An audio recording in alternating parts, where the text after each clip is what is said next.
शर्मा जी, वर्मा जी, लाला जी, शुक्ला जी, आ गया न्यू मोती जादू दत्त मंजन। भगरिया वाला मंजन लैया दुआर, बड़ी हाथ छै मंजन करी हो पुकार।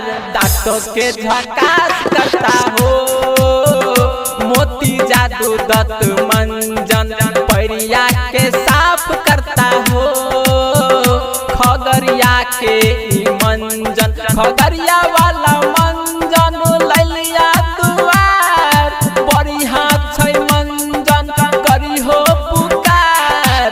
दांतों के झकास करता हो मोती जादू दत्त मंजन, पैरिया के साफ करता हो खगरिया के मंजन।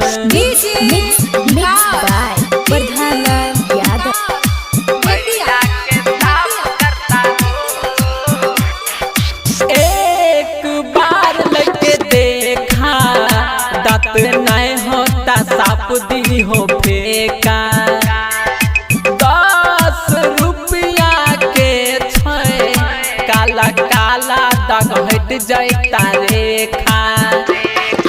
ज्यादा नहीं सोची हो दांतों के झकास करता हो मोती जादू दत्त मंजन, पैरिया के साफ करता हो खगरिया के मंजन।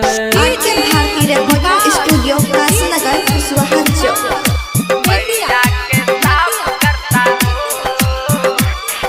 शर्मा जी, वर्मा जी सुन हो मसूरा के बंद हो जाता खूनो।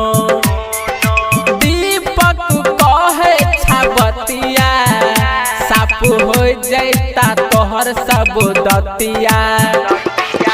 पान के दाग हटता हो दांतों के झकास करता हो मोती जादू दत्त मंजन, पैरिया के साफ करता हो खगरिया के मंजन।